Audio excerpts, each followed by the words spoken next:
Très heureuse de vous retrouver encore une fois sur la télévision Liberté. Mesdames et messieurs, bonjour et bienvenue dans notre débat du jour.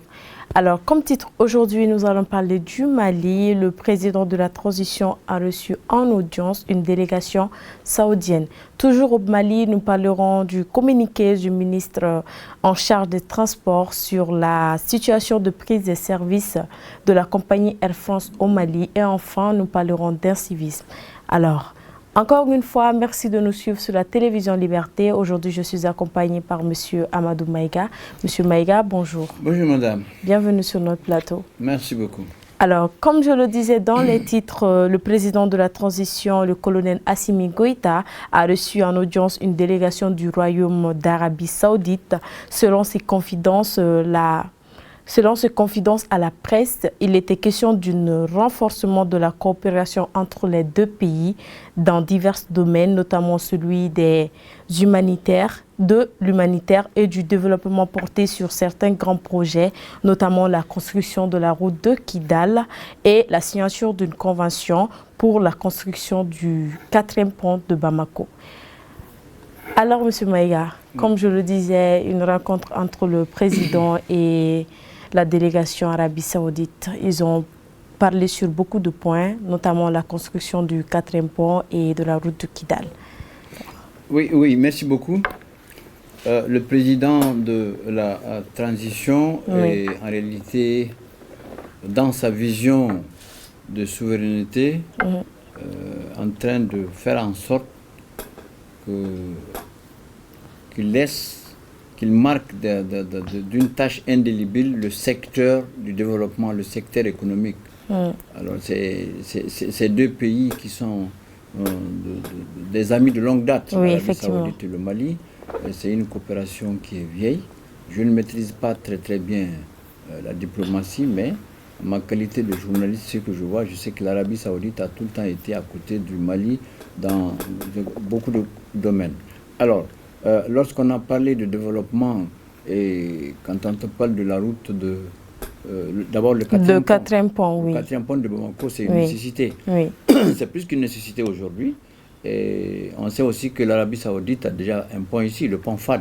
Oui. Beaucoup ne le savent pas, mais le 2e pont là porte le nom du roi Fad de l'Arabie Saoudite. Oui. Et c'est aussi un pont qui a été réalisé par l'Arabie Saoudite pour le Mali. Alors quand l'Arabie Saoudite veut faire un autre pont encore, qui va être le 4e, ça c'est une très bonne chose. Et la route de Kidal, ça veut dire en réalité, la route de Kidal, ça peut être que la transarienne. Ça ne peut que partir à partir de Gao jusqu'à Kidal. C'est ça la route de Kidal. Normalement, je sais qu'il y avait la transarienne. La transarienne partait de Gao, passait par Bourem, Al-Moustrat, Kidal, jusqu'à la frontière de l'Algérie à Borges. C'est ça on appelait la transarienne. Et quand on a cette route-là, on n'a plus besoin d'avion. On n'a plus besoin d'avion lorsque la zone est sécurisée. Et les voitures, c'est comme Sévaré-Gao. Quand on prend Sévaré-Gao, normalement, il faut ajouter dans cette route de Kidal, il faut ajouter Sévaré-Gao. Parce qu'en tout cas, ils n'ont pas dit Sévaré-Gao, ils ont dit la route de Kidal. La route de Kidal, c'est normalement la transarienne. C'est-à-dire qu'elle va de Gao jusqu'à Kidal. Normalement, elle passe par Bourem.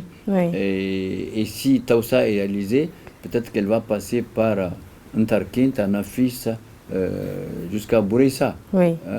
Voilà. Donc cette route est une route viable. C'est une route qui est très importante. Ça va diminuer l'insécurité.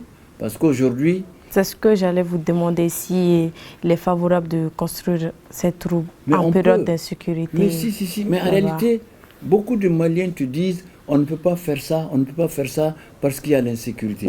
Mais l'insécurité, là, il faut la combattre. Oui, effectivement. Ça dépend des routes. Si tu prends la route, par exemple, Sévaré-Gao, on te dit à cause de l'insécurité. Mais si c'est l'insécurité, il faut construire la route par secteur. C'est-à-dire que vous prenez de Gao jusqu'à, par exemple, Hombori, ou bien de Gao jusqu'à Gossi. À partir de Gossi, ce n'est plus Gao, c'est la région de Tombouctou. Donc, il faut donner ça à des opérateurs qui sont de Gao. Donc, des jeunes vont avoir du travail, les gens vont être mobilisés sur ce secteur. Maintenant, prenons de Gossi à Hombori. Alors, quand on arrive à Hombori, on n'est plus la région de Tombouctou, c'est la région de Douanza. Alors, cette zone-là, il faut donner ça aussi à des opérateurs de Tombouctou. Ils vont construire cette route-là. Les jeunes vont avoir du travail. Ils sont obligés de sécuriser, d'être là. Et quand les jeunes sont là, la route est occupée, c'est sûr que l'État va sécuriser. Alors, quand tu prends maintenant le reste de Hombori à Douanza, mais ça touche la région de Douanza, ainsi de suite. Et de Douanza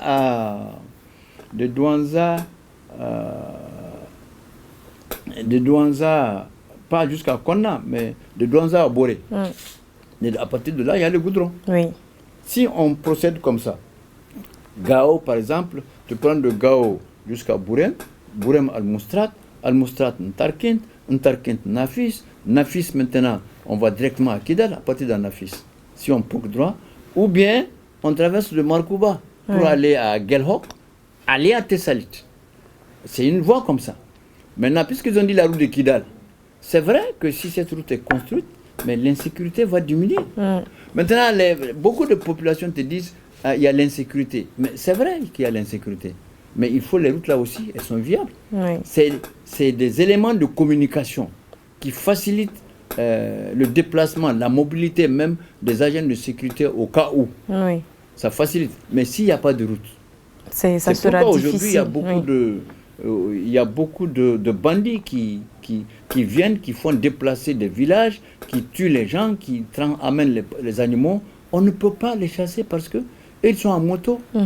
Ils connaissent la zone, il n'y a pas de route. Mais s'il y a la route, ça facilite la mobilité tout de suite des forces de défense et de sécurité ou de la police pour les arrêter. C'est ça le problème. Donc, cette rencontre avec cette audience accordée par le président de la transition, chef de l'État, à la délégation saoudienne, à les entendre, ça nous fait rêver. Effectivement. À les entendre, ça nous fait rêver parce qu'on est pressé pour qui connaît. Parce que le problème du Mali, c'est qu'on nous connaît. Il y en a qui ne connaissent pas très bien le Mali. Mais lui, le président de la transition, il connaît le Mali. Il connaît cette zone. La route de Kidal, il connaît. Mais il y a beaucoup qui ne connaissent pas. Pour nous qui sommes de là-bas, du nord, quand il nous dit la route de Kidal, mais on sait que ça va être utile. Mais il faut ajouter aussi à cela Sévaré Gao. Ça, c'est la pièce maîtresse du nord. Voilà. Sinon, c'est déjà une très bonne chose. Mais quand on parle du 4e pont, aujourd'hui, regardez la circulation. La circulation, tout le monde est venu à Bamako. Nous tous, tous les villageois, là. Il n'y a plus personne. On est venu à Bamako. Tout le monde est à Bamako. Regarde, il y a, qu'est-ce qu'on appelle les mototaxis. Regarde, la majorité des conducteurs de mototaxis, mais ils ont laissé les champs. Moi, j'ai réalisé une interview. Il m'a dit, mais monsieur le journaliste, mais on ne peut pas cultiver. Quand on va cultiver, on va brûler. Quand on va cultiver, on va nous tuer. Donc, tout le monde, nous aussi, on va venir à Bamako comme vous et on va apprendre à conduire. Il y en a qui te disent, non, nous, on ne connaît pas les motos là. C'est pourquoi souvent on se trompe. Mais c'est ce qu'il faut faire à Bamako. Est-ce que tu comprends? Donc, si le pont, le 4e pont est réalisé, la circulation va être fluide. Est-ce que vous voyez? Vous voyez le 3e pont? Après que le 3e pont, là, qu'on a construit le 3e pont, ça a diminué un peu la surcharge du 1er pont. Parce qu'en fait, le 1er pont, là, il est central. Quand tu montes là-dessus, tu descends tout de suite de l'autre côté. Mais quand on a construit le pont FAD de l'Arabie Saoudite aussi, ça a diminué. Donc, si on a un autre pont aussi de l'Arabie Saoudite, c'est très bien. Donc, le président de la transition, il connaît le Mali. Parce qu'il connaît le Mali. Donc, s'il a abordé ces points avec ses hôtes de saoudiens, surtout le pont et la route et le pont, c'est une très bonne chose. Ils ont parlé également du côté humanitaire. Ah, ça c'est important. Ça c'est important. Ça, on en a besoin aujourd'hui. On en a besoin parce que si vous voyez les œuvres humanitaires du président même, regardez très bien que ça allège et ça atténue la souffrance de certaines populations. Il y en a qui pensent que ce n'est rien, mais c'est beaucoup. C'est beaucoup. J'ai regardé, par exemple, hier à Sikasso, plus de 100 familles.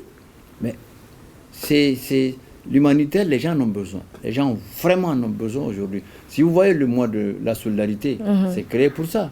Et même hier soir, sur les images, Ce mois de solidarité est présidé par l'ancienne première dame, Touré Lobo Traoré, elle était là. Et ça, elle s'y connaît. Parce que la Fondation pour l'enfance en a fait de trop dans ça. Donc, je pense qu'ils ne se sont pas trompés en choisissant celle-là comme présidente du mois de la solidarité. De la solidarité. Parce que si les Saoudiens ont parlé de l'humanitaire avec le président, ça c'est un bon créneau pour nous Maliens. Parce que le Mali a vraiment besoin de ça. Hein? Les gens ne peuvent plus cultiver. Non. Les gens ne peuvent plus cultiver. Les terroristes là, les bandits là, ils ont tout brûlé, ils ont tout gâté. Donc s'il y a de l'aide, il y en a déjà. Le ministère de la Sécurité alimentaire fait déjà beaucoup. Oui. On voit les œuvres de bienfaisance du président de la transition aussi, ça soutient beaucoup. Et donc, si l'Arabie Saoudite ajoute son aide, ça va être un ouf de soulagement pour les populations. Alors, d'accord. À présent, nous allons parler du communiqué du ministre en charge des Transports. Alors, dans ce communiqué, le ministre des Transports et des Infrastructures informe l'opinion publique nationale et internationale du Mali qui examine présentement la demande de prise des vols formulée par la compagnie aérienne Air France. Par conséquent, les vols d'Air France demeurent suspendus pendant cette période d'examen. Alors, Monsieur Maïga, la dernière fois, nous avons parlé du fait que les vols d'Air France vont reprendre ce vendredi, mais après ce communiqué du ministre qui annonce qu'il y aura un examen. Oui, merci beaucoup, madame. Bon, je ne sais pas. Vous savez, depuis un certain temps, depuis l'avènement, en tout cas de la transition, il y a des principes au Mali. Ces trois principes-là, il faut considérer ça. Dans toute décision ou dans toute initiative par rapport au Mali. Le premier, c'est quand même la souveraineté nationale. Alors, je pense que ici, il y a eu mal donne par le directeur de la... de la compagnie pas de la compagnie d'Air France, mais de l'ANAC. Parce qu'en fait, la compagnie Air France a suspendu unilatéralement ses vols. Donc, si la compagnie fait ça sans avertir le Mali, et qu'elle veut, c'est vrai que c'est au profit des Maliens. C'est une compagnie que, personnellement, moi-même, je fais partie des gens qui l'apprécient. Mais attention, la souveraineté aujourd'hui du Mali vient avant tout. Effectivement. Alors, la compagnie Air France a suspendu ses vols sans avertir, sans échange de son propre initiative. Mais elle ne peut pas le répondre comme ça. Non. La souveraineté veut que la haute hiérarchie donne son point de vue, analyse les conditions, les critères, pour qu'elle comprenne que le Mali est un État souverain. Alors, je pense que c'est au niveau de la direction qu'il y a eu des problèmes. Il semblerait que c'est le directeur de l'ANAC qui a accordé ça, sans l'avis des plus hautes autorités. Il semblerait. Et là, ça ne marche pas. C'est pourquoi, personnellement, et je crois que tout bon Malien va saluer ça, avec la situation qui prévaut aujourd'hui, nous tenons à notre souveraineté, à notre respect. Bon, elle a suspendu ses vols, la compagnie, unilatéralement, sans aviser, sans informer. Mais elle ne peut pas répondre comme ça. Il faut qu'elle comprenne que le Mali, c'est le Mali. C'est-à-dire que c'est vrai, la compagnie Air France, c'est une compagnie qui dessert le Mali. C'est une compagnie que beaucoup de Maliens empruntent. De toute façon, c'est eux qui perdent les clients. Et surtout nos Maliens qui sont là-bas en France et qui veulent revenir. C'est eux qui perdent les clients. Parce que Air France, le Mali ne peut ne pas être le premier pays, mais pas le dernier les Maliens empruntent beaucoup, voyagent beaucoup par Air France. Beaucoup même. Beaucoup, voilà, par Air France. Mais cela ne faudra pas que la compagnie impose sa volonté au Mali. Non. Dans le partenariat et dans la complémentaire, il y a des règles à respecter. Elle était dans des dispositions initiales. Elle faisait ce qu'elle veut, mais c'est elle qui a rompu unilatéralement. Peut-être parce qu'il y a des malentendus entre les autorités françaises et maliennes. Mais si c'est ce cas, nous, chacun soutient ses autorités. C'est clair. Si c'est le cas, ils sont partis, mais on ne les a pas demandé de revenir. Non. C'est la négociation, mais dans la négociation, c'est les plus hautes autorités qui décident. Et même si le directeur juge que c'est pas un manque à gagner, que la compagnie doit reprendre. Elle aussi, la direction de l'ANAC, l'aviation civile, au Mali ici, a des supérieurs, a des ministères, et il faut se référer. Et je crois que c'est à cause de ça qu'on dit non, on va analyser d'abord. Sinon, nous, on a annoncé la dernière fois, parce que le communiqué, on n'a pas donné un fake news, c'était vrai. Oui. Il faut que ce soit clair, ce n'est pas un fake news. Fake news, c'est une fausse information. Parce que beaucoup utilisent fake. Fake, c'est un mot en anglais qui veut dire faux. Faux, oui. Voilà, c'est exactement ça. La dernière fois, on a dit ça, mais ce n'était pas vraiment un fake news. Hein. C'était vrai, c'était le directeur qui a décidé. Et je pense que la hiérarchie supérieure a trouvé que ce n'est pas à lui. D'abord, même si le directeur décide, il doit se référer. Il y a une hiérarchie. Mais mieux que ça, la compagnie Air France a décidé unilatéralement de suspendre sans concertation. Donc, elle ne peut pas venir reprendre comme ça, comme si elle doit aller comme si c'est à Paris. Non, non, ici c'est Bamako.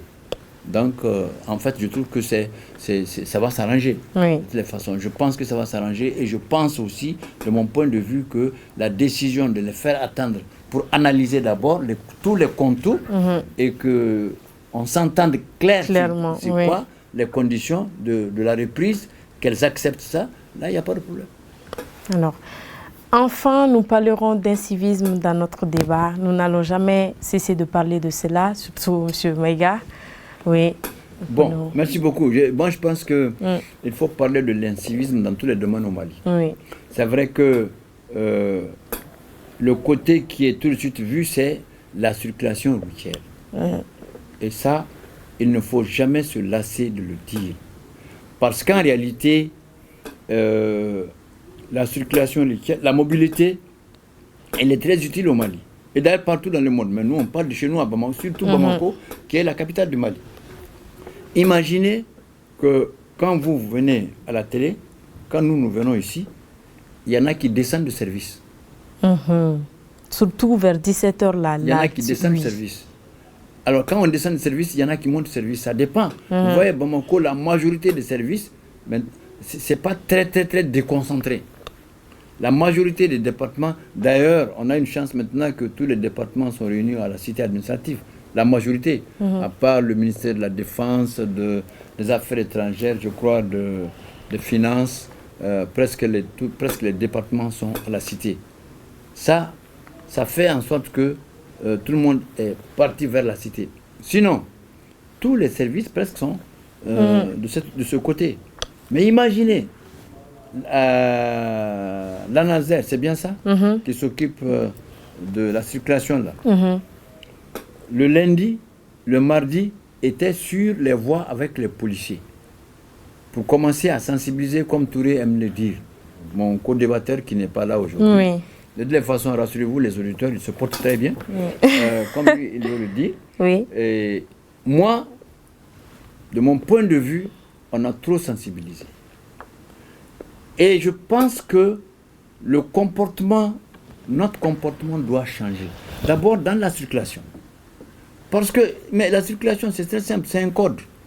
Et même si tu n'as pas de code, si tu n'as pas les panneaux et autres là, le bon sens veut que quand tu vois la bretelle des motos, tu la suis. C'est aussi simple que ça. Donc le lundi passé, le mardi passé, l'ANASER était sur, en tout cas à partir de la Tour de l'Afrique jusqu'à Tabakoro, et la circulation était fluide. La circulation était fluide parce que les engins à deux roues circulaient sur leur voie normale, leur bretelle, leur voie en tout cas. Mais habituellement, ce n'est pas ça. Et ceux qui conduisaient sur la voie normale ont compris et étaient à l'aise. En réalité, il y a la route. C'est des milliards qu'on a investis là-dedans pour le bien-être des populations. Mais c'est des milliards qu'on a investis sur la même voie des motos pour leur bien-être. Mais les motocyclistes à deux roues laissent cette voie et venir occuper la voie des voitures. Mais c'est ça, mais pourquoi on fait ça? C'est pas normal. Et mercredi? Oui, le mercredi, il y a eu du changement. Parce qu'au niveau du terminus, il y avait des policiers qui étaient en train de guider les gens. Mais c'est ça que je te dis. C'est ça que je te dis. Et là, ils n'ont pas fait le jeudi, je crois. Le mercredi, il y a changement. Oui, le mercredi, mais le jeudi... Non, le jeudi, ils n'ont pas fait le matin. Le mercredi, ils n'ont pas fait le matin. Ils ont fait l'après-midi. C'est une stratégie. Oui. C'était pour voir. Mais tu as vu que il a suffi que les agents de l'ANASER et les policiers quittent pour que les Maliens reprennent la même chose. Oui. C'est pourquoi moi je dis il faut sanctionner. Il faut sanctionner, il faut aider à éduquer. On a bien compris, mais il y a un sentiment de je m'en foutiste, excuse-moi du terme, mais franchement, il y a un sentiment de tout permis au Mali qu'il faut aider à mettre fin. C'est pas possible. C'est pas possible. Il y a un sentiment de tout permis. Mais tout le monde dit on aide la transition, mais on aide la transition dans le comportement. Oui. C'est comme ça. C'est-à-dire que aider la transition, là, on n'a pas l'argent à donner, mais on a du travail à bien faire. Et c'est ça la citoyenneté. Même les structures qui disent structures de citoyenneté, mais on ne les voit pas sur la route. C'est-à-dire qu'au Mali, chez nous, on ne voit pas. Mais le civisme, là, ce n'est pas la circulation seulement. Maintenant, nous-mêmes, notre comportement à accepter ce qui appartient à tout le monde, appartient à tout le monde. Il faut le respecter. Il faut par exemple, les monuments, par exemple, les traffic lights, les feux de la circulation, le pont. Mais regarde les goudrons. Le civisme, mais je te dis, regarde le goudron. On crie, c'est raté. On fait le goudron, un mois après, c'est couvert de sable. Qu'est-ce que la mairie fait? Mais c'est ça aussi. C'est pas le ministère du Transport qui va venir balayer. C'est pas la NASER qui va venir balayer. Mais la mairie est là. Les gens, il y a des fonds pour ça. Hein? On paye comment on appelle ça là? Les ressources là, on paye les tickets autres là, les redevances là. On paye pour ça. C'est pour entretenir. C'est ça le problème. Mais allez-y dans les cités, comment on appelle ça là? Les cités ATT là. Mais allez-y voir comment les gens se comportent. Devant chaque porte, il y a une gendarme couchée. Allez-y voir. Il y a même des gens qui ont installé des barriques sur la voie pour que les gens ne les dérangent pas. Imagine-toi, la voie, là, le carré. Ben, c'est ça l'incivisme. Et quand il y a mariage, au lieu de s'adresser à la mairie ou bien de s'adresser au voisinage, non. Je me lève, je bats le goudron comme je veux. Mais ça, c'est l'incivisme. Je vous prends un exemple patent, le plus exorbitant. Les mariages, les cortèges. Alors, c'est pas l'incivisme? Oui. Et souvent, les cortèges, même ceux qui doivent faire respecter la loi, des porteurs d'une forme, se comportent d'une façon inadmissible. Si tu es journaliste, tu es là-bas, tu ne vas pas parler, mais tu vas être étonné. Parce que quand on occupe le monument de la cité administrative, mais juste en voulant venir sur le pont, mais les cortèges s'arrêtent au milieu et coupent la circulation à tout le monde. Personne ne passe sauf eux. Mais de quel droit? C'est ça aussi. Oui. De quel droit? Et souvent, tu trouves que c'est les porteurs d'une forme même qui font ça. Alors, quand eux, ils font ça, les gens s'identifient à eux. Oui. Les gens se disent, ah mais comment? Pourquoi lui il fait ça? Lui qui doit faire appliquer la loi, c'est lui qui se comporte comme ça. Est-ce que vous voyez? Il y a aussi dans la circulation des voitures fumées. Mais l'incivisme ne dépasse pas ça. C'est pourquoi je dis à mon collaborateur chaque fois, il faut sanctionner. Toi, tu ne peux pas être là, chargé de régler la circulation, par exemple. On dit, ne téléphonez pas au volant. Mais même ceux qui ont les motos à deux roues, il est là avec toi, il parle, c'est quand il démarre qu'il commence à téléphoner. Alors qu'il pouvait téléphoner pendant tout ce temps, régler et démarrer. Non. C'est quand il téléphone, c'est là qu'il commence à parler. Dans les voitures, tout le monde téléphone. Et pourtant, il a été dit, il est interdit de téléphoner au volant. Mais ça, c'est des actes qui doivent être sanctionnés. Les policiers doivent les téléphoner et les verbaliser. Mais les verbaliser avec le reçu. Hein. Non. Parce que là aussi, c'est autre chose. Ah oui. Oui, quand on verbalise, il faut donner le reçu et l'argent va au trésor public. Oui. On n'est pas pauvre. Hein. Non. C'est ça l'incivisme. Il y a aussi l'impôt. Les gens ne payent pas l'impôt. Non. Tu vois, on crie comme ça. Ah non. Mais en réalité, nous-mêmes, chacun de nous veut la facilité. Il faut le dire. C'est la vérité. Donc l'incivisme, là, il faut le combattre. mais c'est dans notre comportement de chaque jour. Ce n'est pas seulement la circulation c'est exagéré. Regarde la petite bretelle là où les motos doivent suivre, au lieu de se mettre la queue leu, chacun veut doubler pour passer. Alors, mais le policier doit les siffler. Et quand tu siffles... Surtout que la route là, elle est petite, on ne peut pas... C'est pas facile. Mais elle est conçue pour ça. Oui. Elle est conçue pour une moto. C'est-à-dire qu'on doit être en queue leu. Oui. C'est comme ça que ça se fait ailleurs. Mais chez nous, non. On est tellement pressé qu'au lieu de respecter la règle qui est de se suivre jusqu'à... Non. Moi, je suis pressé et je veux te montrer que je sais conduire. Je veux te montrer que ma moto, là, elle est neuve. Et ça, c'est des choses qu'on doit sanctionner. Et quand on interdit de circuler au milieu du goudron, ils descendent, alors que les policiers sont là-bas, il faut les siffler. C'est-à-dire que le civisme nous impose, surtout dans la situation aujourd'hui, d'être respectueux, de respecter l'autre. Mais malheureusement, il y a certaines personnes qui sont chargées, par exemple, d'appliquer les lois, qui eux-mêmes, ils font ça pour se montrer. Moi, je fais ça. Et puis non, ils bloquent tout le monde, ils téléphonent calmement. Oui. Calmement. Il y en a même qui te disent, oui, j'ai fait, qui peut rien faire. Ça, c'est des choses qui doivent être sanctionnées. C'est pourquoi je dis, l'incivisme, ça nous cause du tort. Parce que tu ne peux pas être tout permis. C'est pas possible. La liberté de chacun s'arrête là où commence celle de l'autre. Oui. Voilà ce que je voulais dire. Alors, et c'est ainsi que prend fin notre débat du jour. Merci de nous avoir suivis sur la télévision Liberté.